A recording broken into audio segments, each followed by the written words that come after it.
Greetings. Welcome to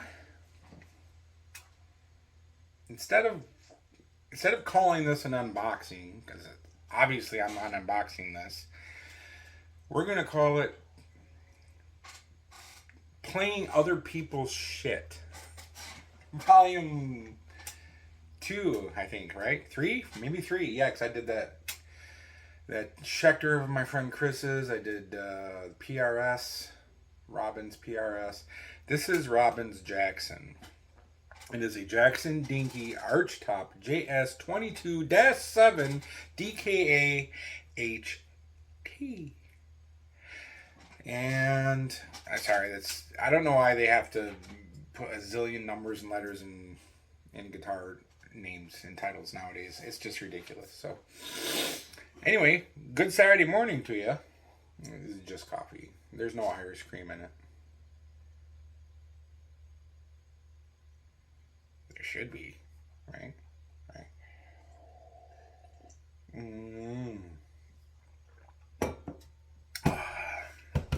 Say hi. Say hi.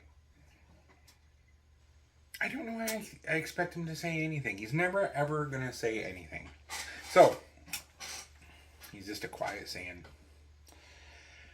I'm gonna do a review on this one today.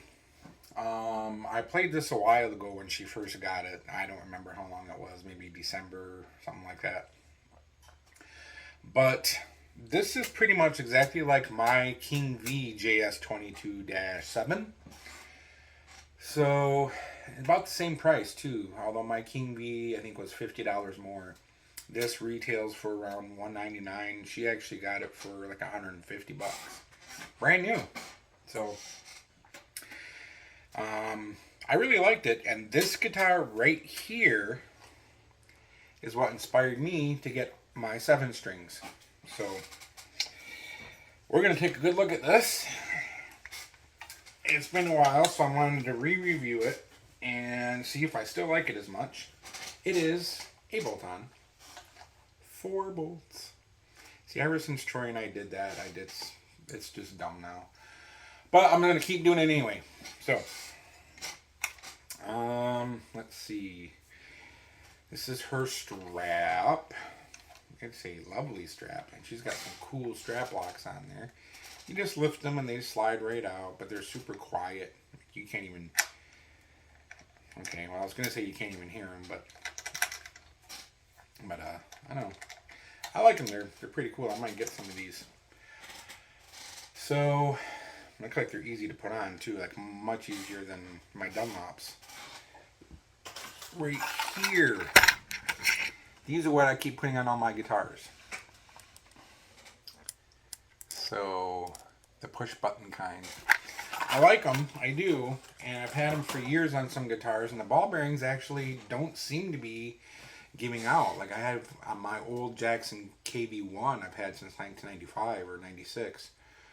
I've had the same strap locks since then, and they're still good. Like the guitar never falls. So, of course, now that I said that, it's got the typical Jackson pickups in there, 24 fret guitar. The inlays are small. It's got the little mini shark tooth inlays there. 12th fret double, 24th fret double. They do look like they could be pearl, but I don't know, $150 guitar, I don't know. The neck feels good. It's pretty thin. You know, Jackson does pretty good necks. I mean, I've always liked them.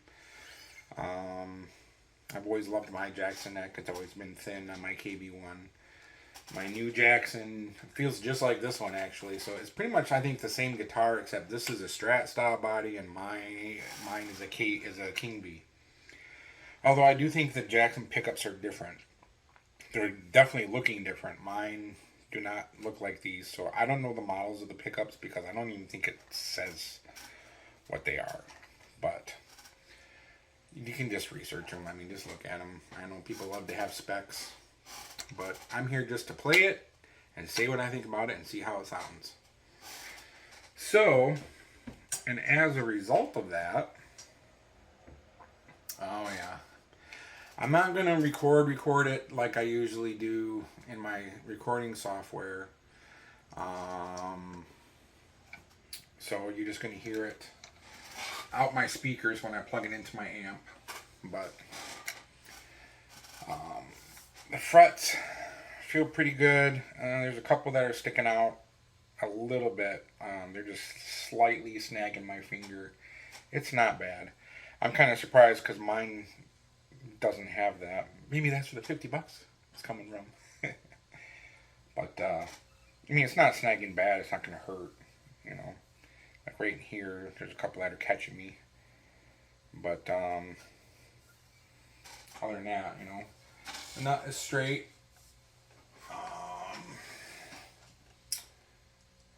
Well, more or less. Looks like it could be a little off towards the high E string there. The headstock is 4 under, 3 above. Got that canoe paddle headstock. This one doesn't seem to be top heavy like mine is though when I wear it. So mine, when I put it on, I haven't updated it yet, but when I put my strap on, it instantly just drops. It's just so heavy here. There's more substance to this body than my King Bee. This is actually a little bit heavier. So I think the weight here is keeping this up. So I don't feel it. So the neck looks pretty good. I've already looked at the neck before though. I mean, there is a bow in it, but I can adjust it. It's not that bad. The tuners, you know, your basic tuners, you know, they hold the guitar in. They don't seem to go out too much with a lot of bending from what I've been playing just a little bit. I got a whole bunch of noise real quick. But we're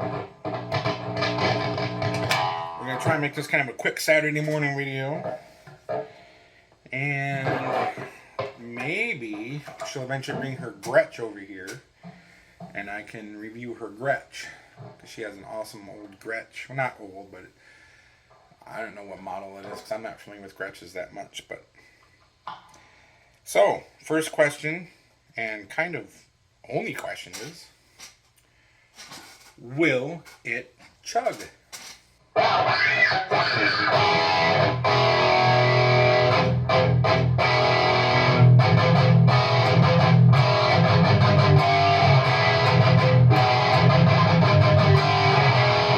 So, right off the bat, the pickups are pretty high adjusted right now, it looks like, especially towards the low end. And they don't seem to have a lot of gain. So, which, that's personal preference. If you don't like a lot of gain in your pickups, that's fine. I would say mid to a little bit higher mid level of gain for me. Too much gain. I used to have a dime bucker in my Dean. That thing was just way too gainy. It was hard to not get mud. I mean, I know I can adjust gain on my amps, but it was just too hard. And as soon as I changed it out to a Seymour Duncan, oh good, I forgot what I changed it to. Nazgul. As soon as I changed it out to a Seymour Duncan Nazgul, oh, it improved 100%. Much more clarity on all the strings and all that. So, chunking is better, tighter. So these pickups are kind of low gain pickups, and which could be good. That's good for articulation. So if you do like a lot of picking.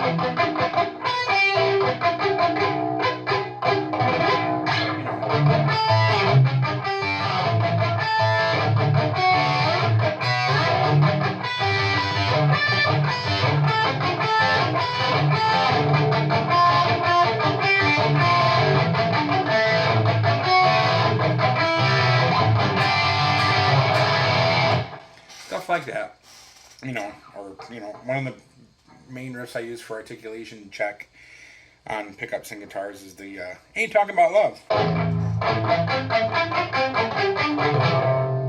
Oh, the 7th string gets me on this every time I've done this now.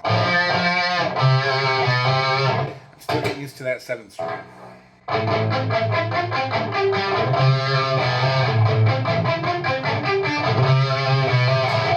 So, But it's got pretty clean articulation. I just wish it was a little more gain.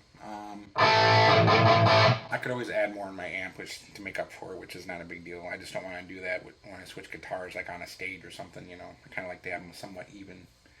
Each guitar has their own voice, yes, and then that's why you kind of have different guitars, is so you can have different kinds of voices as you play. But big differences in gain, that's not desirable for me. That's just my personal taste, though. So, however, it still chugs.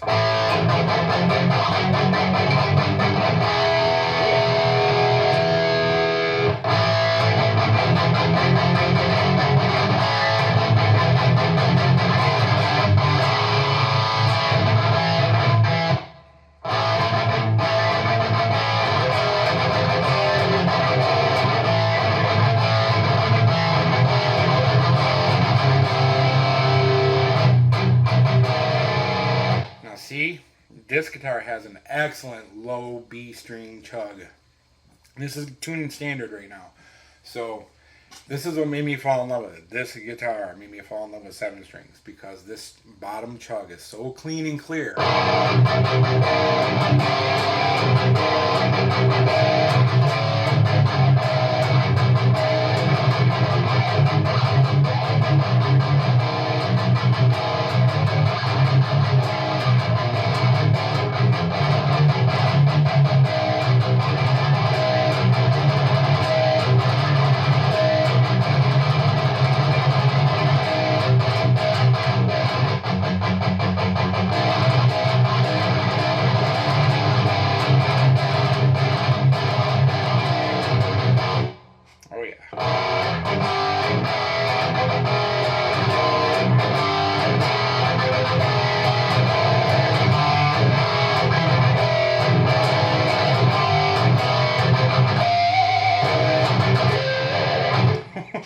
I've never done a pinch harmonic on a B string.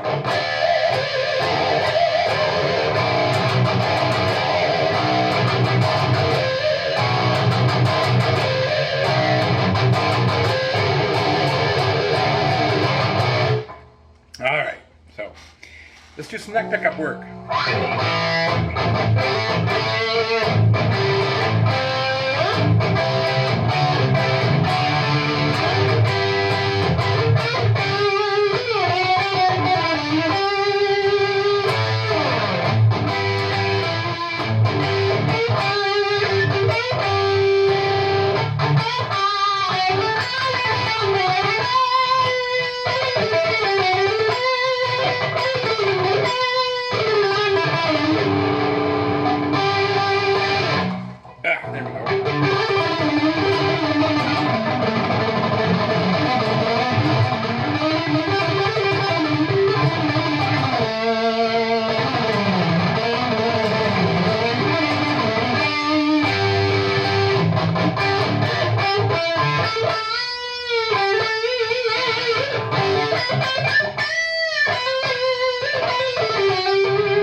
Stays in tune. Yeah.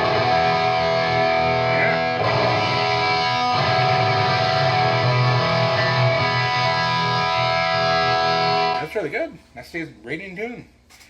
Awesome. Finally got a little bit cleaner on my picking there in one of these videos. I've been sucking lately, like I said, but like I said, this thing made me want to get one. Get a 7 string. So I like it. It is a little too low gain though for me, I think. That's my only complaint with it though.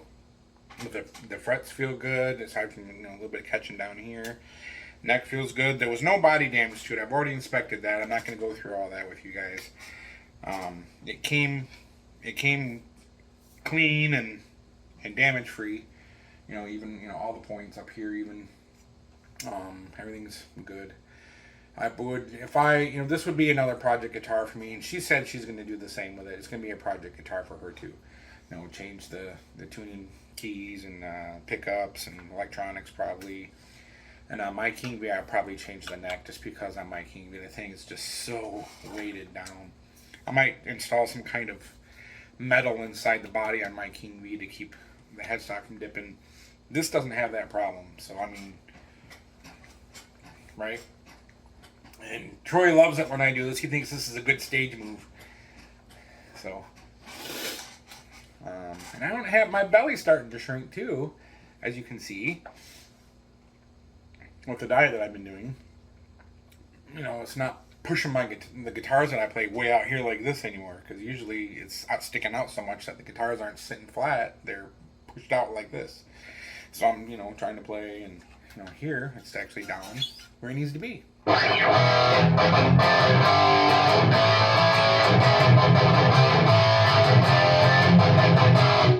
Alright, so it's a good guitar. I think for $200 you can't beat it. I mean, Jackson, they've been bought by Fender, and I thought that was a nail in the coffin, but I have to say they're still doing pretty well. I'm happy with my Jackson. I'm happy with this Jackson. These are the two newest ones that you can get. So, and they're very cheap, and they're still good guitars. Of course, longevity is where it counts, but for $200, you know, and for her $150, yeah, fucking who cares? I mean, it's starting out already as a good guitar. If it gets worse over time, you can work on it as you go. You're not really out money, because $150, you know, for a guitar. It's got electronics in it. It's got pickups in it. It's got a neck. It's got all this shit on here that every guitar has. I mean, the knobs all function nice and smooth. They're not scratchy. They're not, you know, like the volume. You know, it's smooth increase and decrease in volume. It's not like a sudden change as you turn it. Like a lot of volume knobs, you turn it a little bit and all of a sudden the volume change is huge. It's nice and smooth. You know, I mean, I think they're doing better. And then, you know, these days, cheaper guitars are being made better. And that's good, because U.S. guitars definitely need to do well. I have never been impressed with Fenders. Some of the Jacksons I've played over the years, I'm not impressed with. But these are older ones. Some of them I like, some of them I don't. I do wish, however, that Strat guitars would stop putting their volume knob right there. Because when I play, I'm going to hit that shit and I'm going to turn the guitar down. Ugh. One of my Schecters is like that, and that sucks. Schecters mainly, they're way down here where the tone knob, it went a little bit like right about here, so it's out of the way. I'm not bumping it, touching it at all, and I can get right to the pickup selector. But my more expensive Schecter, the C7 Rob Scallon, that it's like right here. It's just like this. It's like right here by the strings. I'm hitting it and bumping it. Not a fan of that. I just wish they removed it a little bit. And Schecters usually don't have those there, so I'm kind of bummed about that. But I guess I didn't notice that when I ordered it, but I didn't think it would matter. It may not matter still. That's more of a live playing on stage type thing anyway. So, but that's about it. Thanks for tuning in on this. And I know I'm messing with my hair a lot and all that, but it's just because I just brushed it. I'm trying to manage it as I go through the video so it doesn't look totally like an asshole. JS22 Dinky Archtop from Jackson. DKA HT. Check it out. Check out some Jacksons. If you get a chance, check them out. They seem to be pretty good. I like them. So, until next time, we'll catch ya. Thanks.